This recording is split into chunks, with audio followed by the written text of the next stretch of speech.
अक्षरा सिंह ने तो डोली में कर दिया कमाल। जी हाँ दोस्तों, अक्षरा सिंह डोली में कुछ ऐसा कर रही हैं धमाका। पूरी वीडियो लेकर आई हूँ, पूरा वीडियो देखें और वीडियो आपको अच्छा लगे तो लाइक शेयर कमेंट करना बिल्कुल ना। धन्यवाद उन 60 लाख भोजपुरी दर्शकों का जिन्होंने हमें प्यार दिया। अगर हमारे चैनल में आप नए हो तो चैनल से जुड़ जाओ, चैनल को सब्सक्राइब कर लो, घंटे के आइकन को नमस्कार भोजपुरी, जहां आप सभी के लिए लेकर आ गई हूं बहुत बड़ी न्यूज। जी हाँ दोस्तों, आप देख सकते हैं तस्वीरों में अक्षरा सिंह किस तरीके से डोली में बैठ के हनी सिंह के गाने पे कर रही हैं धमाकेदार डांस और ब्लैक ड्रेस में। तो आपको बता दूं कि अक्षरा सिंह का यह कमाल हमें जल्द ही देखने को मिलेगा उनके नए गाने में।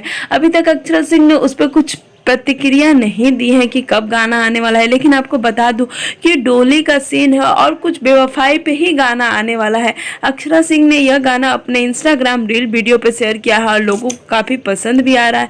आपको बता दूं कि व्यूज़ भी काफ़ी अच्छे हैं। किसी कारणवश वो वीडियो में आपको नहीं दिखा सकती, लेकिन आप देख सकते हैं कि अक्षरा सिंह तस्वीरों में किस तरीके से इंजॉय कर रही है। ऐसा पहली बार नहीं है कि अक्षरा सिंह के गाने में डोली का यूज़ किया गया। इससे पहले भी अक्षरा सिंह ने कई गाने में ऐसा कर चुके हैं, लेकिन इस बार अक्षरा सिंह दुल्हन ना बनकर बल्कि मॉडल अवतार में दिख रही है और लोगों को काफ़ी पसंद भी आ रहा है। बस आपसे यही उम्मीद है कि जैसे ही अक्षरा सिंह का गाना आता है आप उसे ढेर सारा प्यार दें। उम्मीद करती हूँ कि आपको हमारा यह वीडियो अच्छा लगा होगा। अगर हमारा वीडियो आपको अच्छा लगे तो लाइक से कमेंट करना बिल्कुल भी ना भूलें और हमारे चैनल को भी आप ज़रूर सब्सक्राइब कर